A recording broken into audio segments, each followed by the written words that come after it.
네, 안녕하세요. 코딩하는 토목 엔지니어 돌정입니다. 네, 이번 영상에서는 GPT 4.5를 한번 살펴보고 테스트를 해보도록 하겠습니다.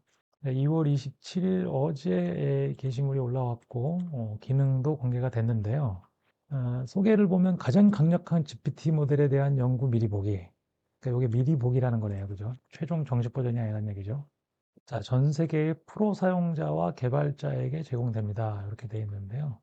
지금까지 채팅을 위한 가장 크고 최고의 모델이다. 이게 파라메타 수가 아마 제일 큰 모양인데요. 오픈 AI가 만든 모델 중에서. 그리고 비지도 학습을 확장했다. 그러니까 지도 학습이 아니라 비지도 학습을 했다는 얘기인가 보네요.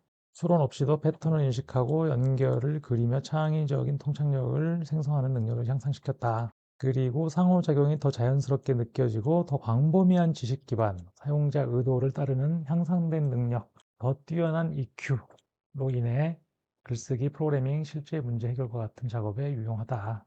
이렇게 소개를 하고 있고 또한 환각이 덜할 것으로 예상된다. 예상된다라는 말을 썼네요. 그냥 환각이 줄어들었다 이런 게 아니라 예상됩니다. 뭐 연구 미리 보기니까 그죠? 자, 그래서 비지도 학습 확장을 했다는 얘기고, 그러니까 지도 학습이라는 건 답을 알려주고 하는 거고요. 비지도 학습은 답 없이 학습을 시키는 거죠.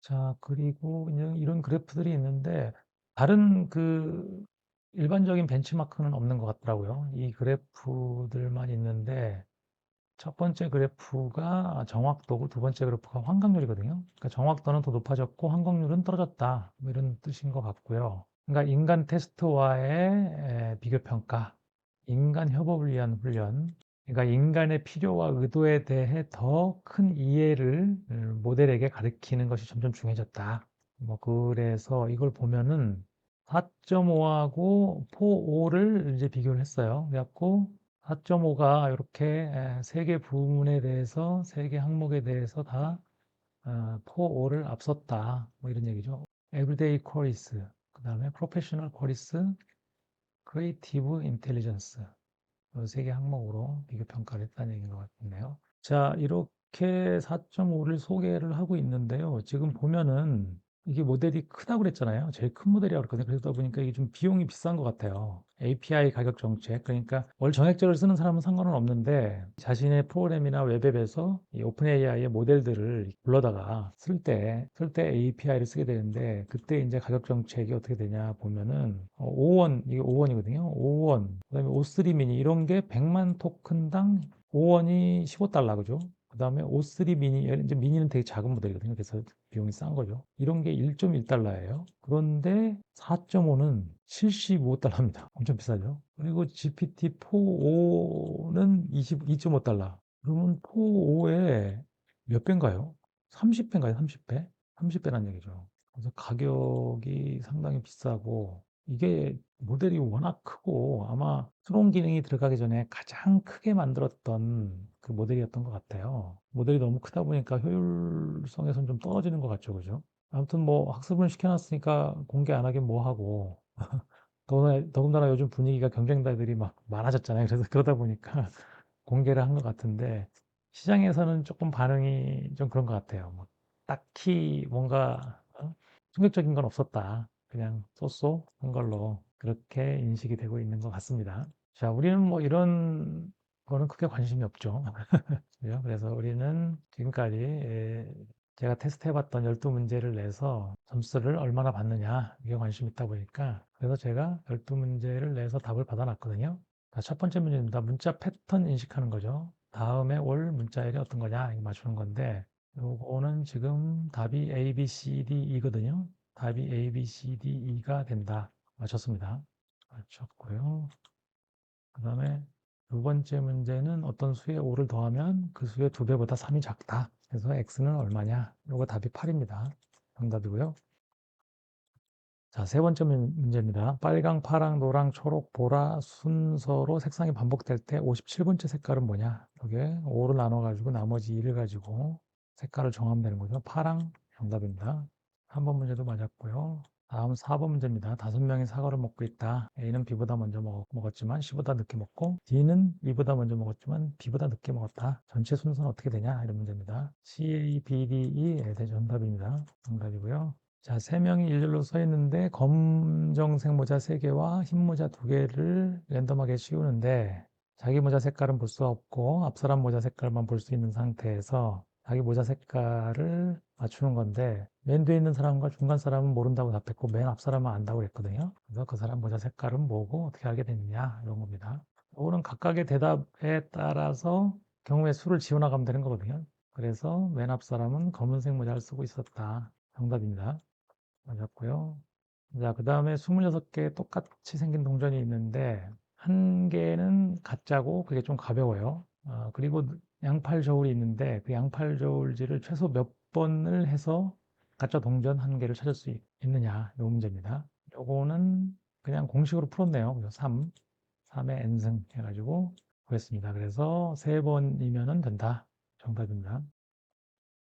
다음 문제는 현재 아버지의 나이가 아들의 나이의 4배입니다. 5년 전에는 아버지의 나이가 아들의 나이의 5배였습니다. 아버지 나이는 몇 살인가요? 이 문제입니다. 두 개의 조건을 풀면 되는 거죠. 아버지 나이는 80세입니다. 네, 정답입니다. 다음은 3명의 용의자가 있는데 뭐 A는 내가 범인이 아니다. B는 A가 범인이다. C는 B가 범인이 아니다. 이렇게 말하고 있는데 이 중에 한 사람만 진실을 말하고 있고 나머지 두 사람은 거짓을 말하고 있다고 합니다. 누가 범인인가요? 이런 얘기입니다. A가 범인일 때, B가 범인일 때, C가 범인일 때 가정을 하고 주어진 조건이 맞느냐를 판단해 보면 되는 거거든요. 자, 그래서 A가 진실을 말하고 있고 범인은 B다. 네, 정답입니다.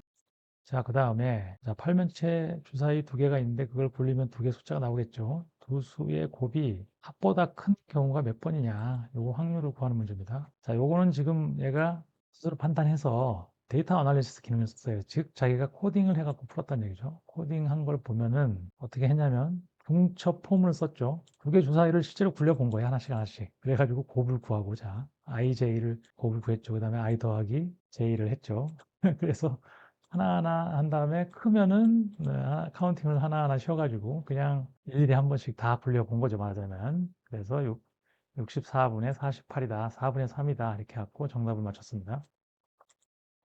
다음은 엔지니어링 문제인데요. 콘크리트 강도, 철근 강도, 그 다음에 부재 사이즈 주고 공식은 안 알려주고 필요 철근량을 구하라 이렇게 한 겁니다. 그러면 얘가 공식도 알아야 되고 뭐 계산하는 과정에서 단위 환산도 할 수 있어야 되고 공식 2개를 2차 방정식으로 풀어내야 되거든요. 그 다음에 근해 공식으로 풀면 되는 건데 이것도 이제 데이터 아날리시스 기능을 썼는데요. 보면은 단위 환산 잘 했고 공식 잘 알고 있고 공식을 이용해서 2차 방정식을 만드는데 얘는 지금 응력 블럭의 깊이인 A에 관해서 2차 방정식을 만들었네요. 그래갖고 루트 이렇게 했는데 이게 numPy라고 파이썬 그 모듈이거든요. 파이썬 모듈인 numPy를 얘가 적극적으로 쓴 거예요. 그죠? 근해 공식을 이용하지 않고 근해 공식이 있잖아요. 마이너스 b 플러스 마이너스 루트 b제곱 마이너스 4s 뭐 이런 복잡한 공식을 쓰지 않고 그냥 그 파이썬 모듈이 있으니까 그런 2차 방정식의 근을 구해주는 그 모듈을 그냥 직접 쓴 거죠. 간단하게. 그래서 답을 4253이라고 냈습니다. 네, 이 문제도 정답입니다. 자, 다음은 코딩 문제입니다. 자, 사용자로부터 2차 방정식의 ABC를 입력받아서 근을 구하고 수식을 렌더링하고 그 다음에 그래프 그리고 그래프에다가 그 근의 위치를 표시를 해줘라. 그 다음에 X의 범위를 적절하게 조정해서 그래프가 가운데 쪽에 오도록 해라. 요런 주문이거든요. 그래서 이걸 코딩을 했습니다. 챗GPT는 이렇게 코딩한 걸 누르면 캔버스 기능이 뜨거든요. 캔버스 기능이 뜨는데 요거를 복사해서 실행시켜 봤습니다. 자, 이렇게 나왔고요. 값을 입력하면은 143 입력하면 근은 마이너스 1, 마이너스 3 맞았는데 이게 좀 수식이 렌더링이 안 됐죠. 그 다음에 그래프도 근을 표시한다고 여기 요거는 돼 있는데 여기에 지금 표시가 안 됐어요. 그래프 안에. 그래서 이 문제는 틀린 걸로 하겠습니다. 첫 번째 코딩 문제 틀렸고요. 자, 두 번째 코딩 문제입니다. 자, H빔의 재현을 입력받아서 그림도 그리고 단면적도 계산해라. 이런 문제죠. 이것도 코딩된 거를 캔버스로 보면은 미리 보기를 해보겠습니다. 이렇게 나왔고 그리기를 누르면 잘 그려졌죠. 플랜지, 그 다음에 웹, 하부 플랜지 색깔을 다르게 좀 한 것 같아요. 그죠? 자, 재원을 바꿨을 때 잘 작동하고요. 높이를 한번 키워볼게요. 높이를 키우면 그림 밖으로 벗어났죠. 그러니까 정교하게 프로그램을 만드는 모델들은 요거 다 대응이 되도록 프로그램을 하거든요. 아무튼 그거 제가 주문하진 않았기 때문에 프롬프트로 지시한 기능은 다 구현을 했거든요. 이 문제는 정답입니다. 자, 이렇게 해서 12문제 중에 한 문제를 틀려서 92점을 맞았습니다. 전체적으로 보면은 그죠? 비슷한 점수를 받은 모델들이 이런 모델들이거든요. QN 80점대 이렇게 있고 클로우드 3.5 소넷 또 한 개를 틀렸었네요. 그죠? 클로우드 3.5 소넷하고 비슷한 거네요. 그죠? 그래서 이걸 전체적으로 보면은 이렇게 돼 있거든요.